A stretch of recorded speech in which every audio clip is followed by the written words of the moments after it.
News, सच जरूरी है। दर्शकों नमस्कार, मैं हूं श्रद्धा तिवारी और आप देख रहे हैं MNS न्यूज टीवी। तो स्वागत है आपका देश और प्रदेश की खास खबर में। एक नजर आज की हेडलाइंस की ओर।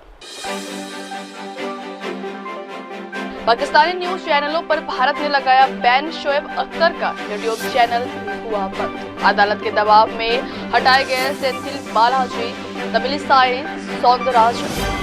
महाराष्ट्र एकनाथ शिंदे ने महाराष्ट्र के लापता पाकिस्तानी नागरिकों को दी चेतावनी। एकमात्र पाकिस्तानी महिला जिसे असम के सीएम हेमंत बिस्वा भी नहीं भेजना चाहते वापस। JNU में फिर लहराया वाम दलों का पर्च। तो आइए देखते हैं खबरें विस्तार से। पाकिस्तानी न्यूज चैनलों पर भारत ने लगाया बैन। शोएब अख्तर का यूट्यूब चैनल भी हुआ बंद। पहलगाम आतंकी हमले के बाद भारत की ओर से पाकिस्तान के खिलाफ लगातार एक्शन लिए जा रहे हैं। अब भारत सरकार ने गृह मंत्रालय की सिफारिशों के बाद पाकिस्तान के कई यूट्यूब चैनलों पर पाबंदी लगा दी। इन चैनलों पर में पूर्व क्रिकेटर शोएब अख्तर और आरजू काजमी जैसे कई बड़े यूट्यूब चैनल भी शामिल हैं। साथ ही कई प्रमुख मीडिया हाउस के यूट्यूब चैनलों पर भी भारत में रोक लगा दी गई। आतंकवादियों को उग्रवादी कहे जाने पर BBC को पत्र भेजा गया। गृह मंत्रालय की सिफारिशों के बाद भारत ने जम्मू और कश्मीर में पिछले हफ्ते 22 अप्रैल को हुए पहलगाम आतंकवादी घटना के बाद भारत उसकी सेना और सुरक्षा एजेंसियों के खिलाफ भड़काऊ और सांप्रदायिक रूप से संवेदनशील सामग्री, झूठे और गलत सूचना प्रसारित करने के लिए पाकिस्तान के कई यूट्यूब चैनलों पर प्रतिबंध लगा दिया।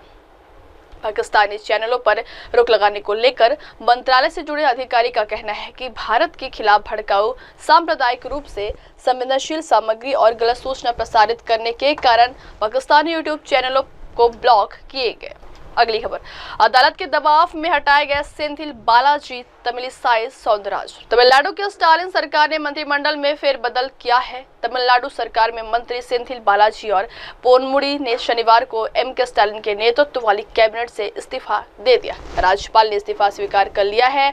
ऐसा दावा किया जा रहा है कि सेंथिल बालाजी को नौकरी घोटाले से जुड़े मनी लॉन्ड्रिंग मामले की जांच के कारण और पोनमुड़ी को उनके विवादास्पद भाषण के कारण मंत्रिमंडल से हटाया गया। तमिलनाडु के मंत्रियों सेंथिल बालाजी और के पोनमुड़ी को राज्य मंत्रिमंडल से हटाए जाने पर भाजपा नेता तमिलिसाई सौंदरराजन ने कहा, यह देरी से लिया गया फैसला है। भाजपा लंबे समय से इसकी मांग कर रही थी। यह फैसला मजबूरी में लिया गया है। सेंथिल बालाजी को अदालत की निंदा के कारण हटाया गया है और पोनमुड़ी को जनता की मजबूरी के कारण हटाया गया है। First of all, I want to say it's a delayed decision. BJP has been demanding the sacking of Senthil Balaji as well as Ponmudi. Senthil Balaji for misusing his power and Ponmudi for abusing the women. BJP has been asking for sacking and also conducted so many agitations to remove both of them. Even though it is a delayed decision, it is out of compulsion because Senthil Balaji is removed because of the condemnation from the court and Ponmudi is removed because of the compulsion from the public. So both of them have been removed not because of courteous decision, because of compulsive decision. So this indicates, symbolizes the expulsion of DMK government in 2026. People are now aware, not even almost 7 to 8 ministers has been alleged because of corruption charges. And in a lighter sense, I said, if they want to conduct a Council of Ministers meeting, they should conduct either in the court or in the prison. So it is going on like that. So now people are aware of it. BJP was successful in making it to happen. So really, even though it's a delayed decision, it's a compulsive decision.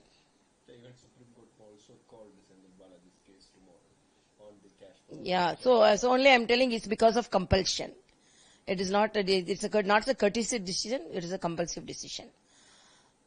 Stalin should have taken this action much well ahead because the people have been demanding, the opposition parties have been demanding and BJP have been demanding. So he was not hearing the voices of people. He was not responding to the voices of the opposition party. were so autocratic and arrogant, and because of the compulsion from the court and compulsion from the public, this decision has been taken. अगली खबर, एकनाथ शिंदे ने महाराष्ट्र के लापता पाकिस्तानी नागरिकों को दी चेतावनी। महाराष्ट्र में पहलगाम आतंकी हमले के बाद राज्य से पाकिस्तानियों को देश छोड़ने का आदेश दिया गया है। जारी किए गए आंकड़ों के अनुसार महाराष्ट्र में 5000 से भी ज्यादा पाकिस्तान नागरिक मौजूद हैं जिन्हें देश छोड़ने का आदेश दिया गया है। इन आंकड़ों में एक आंकड़ा ये भी सामने आया था कि राज्य से 107 पाकिस्तानी नागरिक लापता हो गए। जानकारी थी कि इन लापता पाकिस्तानी लोगों की जानकारी पुलिस या प्रशासन के पास नहीं है। तो वही एकनाथ शिंदे ने कहा कि अब पाकिस्तान को दया दिखाने की कोई जरूरत नहीं है, इसलिए अब पाकिस्तान के प्रति कोई सहानुभूति दिखाने का कोई कारण नहीं है। अब अगर कोई उन्हें आश्रय देता है तो उस पर भी कार्रवाई की जाएगी और छोड़ा नहीं जाएगा, इसलिए पाकिस्तानी नागरिकों को तुरंत देश छोड़ देना चाहिए। हालांकि महाराष्ट्र के मुख्यमंत्री देवेंद्र फडणवीस ने इस मामले में इस बात की पुष्टि की है कि ऐसा कोई आंकड़ा नहीं है। मुख्यमंत्री देवेंद्र फडणवीस ने कहा है कि राज्य के गृह मंत्री के तौर पर मैं आपको बताना चाहता हूं कि महाराष्ट्र में कोई भी पाकिस्तानी नागरिक संदिग्ध नहीं है और सभी का पता चल चुका है। गृहमंत्री अमित शाह साहेब आणि प्रधानमंत्री मोदीजींनी सांगितलेलं आहे की पाकिस्तान नागरिक जे आहेत पाकिस्तानी त्यांनी तात्काळ देश सोडावा आणि महाराष्ट्रामधून देखील सगळ्यांची नोंद झाली, त्यांनी देश सोडावा अशा प्रकारचं फरमान आपण काढलेलं आहे सरकारने।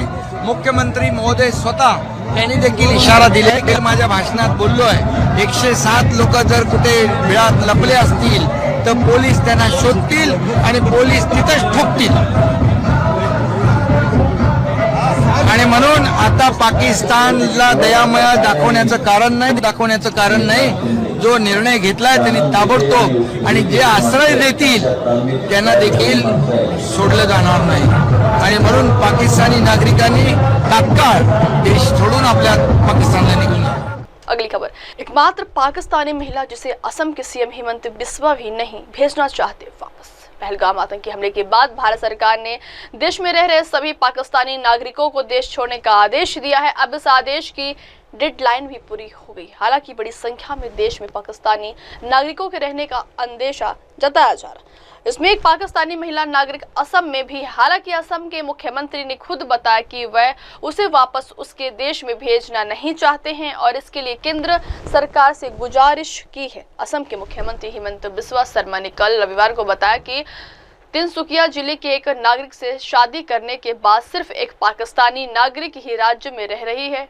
डिब्रूगढ़ में आधिकारिक समारोह के दौरान सीएम शर्मा ने कहा कि राज्य सरकार ने हाल की घटनाक्रम को देखते हुए विदेशी नागरिकों की स्थिति के बारे में स्पष्टीकरण मांगने के लिए पहले ही केंद्र सरकार से संपर्क किया है। पहलगाम में आतंकवादी हमले के बाद भारत सरकार ने पाकिस्तान के खिलाफ कुछ कड़े फैसले लिए, जिसमें पाकिस्तानी नागरिकों को भारत तत्काल छोड़कर जाने को कहा गया था। केंद्र सरकार की ओर से पिछले हफ्ते वीजा निरस्तीकरण की घोषणा के बाद 24 अप्रैल से अगले 4 दिनों में 9 राजनयिकों और अधिकारियों सहित 537 पाकिस्तानी नागरिक बॉर्डर पॉइंट से भारत छोड़ चुके हैं। वहीं पिछले 4 दिनों से पंजाब में स्थित बॉर्डर क्रॉसिंग के जरिए 14 राजनयिकों और अधिकारियों सहित कुल 850 भारतीय पाकिस्तान से वापस आ चुके। All Pakistani from each state.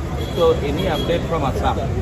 We have only one Pakistani citizen in Tinsukia district. She has married to a local family, but she is originally from Pakistan. She has applied for long-term visa. We have requested Government of India to clarify whether she should be sent back or not. That is the only one case. Otherwise, we don't have any Pakistani citizen in Assam. अगली खबर, नई Delhi JNU में फिर लहराया वाम दलों का परचम। जवाहरलाल नेहरू विश्वविद्यालय छात्र संघ चुनाव 2024-25 में वामपंथी गठबंधन ने 4 में से 3 शीर्ष पदों पर कब्जा करके अपना दबदबा कायम रखा, जबकि अखिल भारतीय विद्यार्थी परिषद ने बड़ी बढ़त हासिल की। नीतीश कुमार अध्यक्ष चुने गए, मनीषा ने उपाध्यक्ष पद जीता और मुंतेहा फातिमा ने महासचिव का पद हासिल किया। हालांकि एबीवीपी ने संयुक्त सचिव पद जीतकर एक दशक से चले आ रहे सूखे को खत्म किया, जिसमें वैभव मीना विजयी हुए। मतगणना के अधिकांश दिन एबीवीपी के उम्मीदवार सभी 4 केंद्रीय पैनल पदों पर आगे रहे, जो जेएनयू में पारंपरिक वामपंथी प्रभुत्व के लिए एक मजबूत चुनौती को दर्शाता है। हालांकि बाद में अध्यक्ष, उपाध्यक्ष और महासचिव चुनावों में पिछड़ गया, लेकिन हार का अंतर बहुत कम था, जो कैंपस में एक महत्वपूर्ण बदलाव का संकेत देता है। कैंपस हिंसा के कारण देरी के बाद 25 अप्रैल को हुए चुनावों में लगभग 70% लोगों ने उत्साहपूर्वक मतदान किया। लगभग 5500 छात्रों ने अपने वोट डाले। इस चतुष्टकोणीय मुकाबले में आईएसआर, डीएसएफ, एबीवीपी और एनएसयूआई फ्रेटर्निटी गठबंधन ने नियंत्रण के लिए होड़ लगाई। तो वही जवाहरलाल नेहरू विश्वविद्यालय छात्र संघ चुनाव परिणाम, नवनिर्वाचित महासचिव मुंतहा फातिमा ने कहा, हम छात्रों के अधिकारियों के लिए हमेशा लड़ती रही। देखिए वीडियो।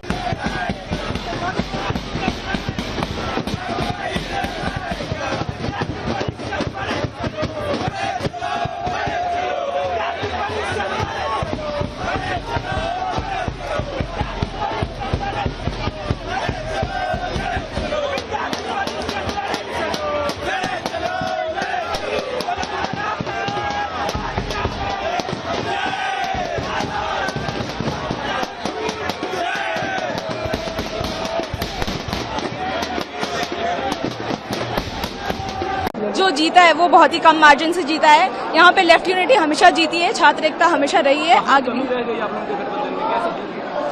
कमी तो क्या बताएं, हमारी प्रायोरिटी जो थी वो सिंपल थी, हमें इस जो छात्र विरोधी सरकार है उसके अगेंस्ट खड़ा रहना था।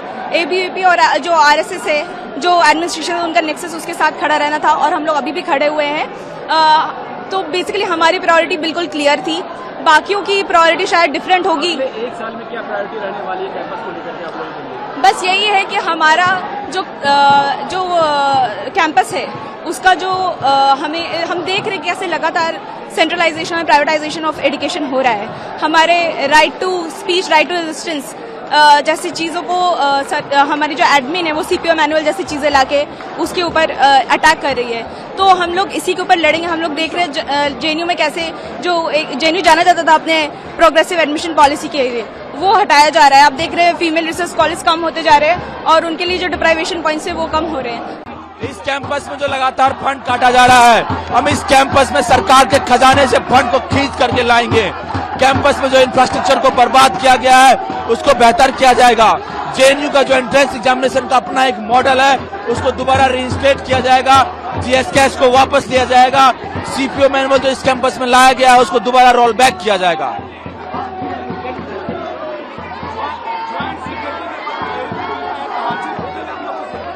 इस कैंपस का वामपंथ का आंदोलन खड़ा है। यदि एबीवीपी का ज्वाइंट सेक्रेटरी इस कैंपस के दिए हुए मैंडेट से एक कदम भी इधर उधर हिलने की कोशिश करता है और यदि वो जेएनयू के खिलाफ एक शब्द भी बोलने की कोशिश करेगा तो ये पूरा का पूरा पैनल उसके सामने खड़ा होगा और उसको नेस्तनाबूद कर देगा। तो उसको ये चेतावनी है कि जेएनयू के खिलाफ एक शब्द भी बोलने की कोशिश नहीं करे। ये कैंपस लगातार उन लोगों के साथ खड़ा है जो इस कैंपस के संघर्षों के साथ खड़ा है। इस कैंपस में आयशा तमाम स्टूडेंट्स के संघर्षों के साथ 365 दिन 24 घंटे और एक एक सेकंड खड़ा रहता है और ये उसी संघर्ष की जीत है कि आज हम यहाँ पर खड़े हैं।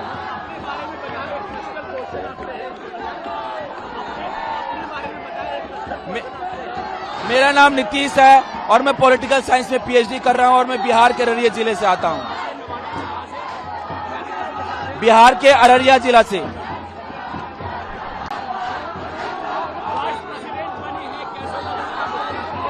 जी, ये वाइस प्रेसिडेंट बन गई हूँ, लेकिन ये जो जीत है वो पूरी के पूरे कैंपस की जीत है और ये जीत है बाबा साहेब की जीत है, बाबा साहेब के सपने की जीत है।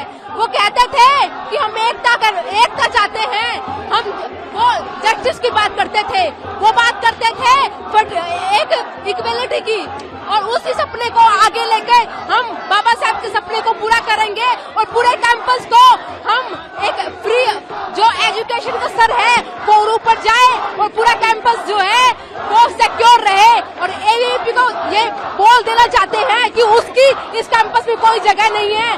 जेएनयू लाल था, आगे भी लाल ही रहेगा और हम आज भी हम कल भी जीते थे, आगे भी जीतेंगे और कल भी छात्र के साथ थे, आगे भी छात्र के साथ रहेंगे, छात्रों के हित में काम करेंगे।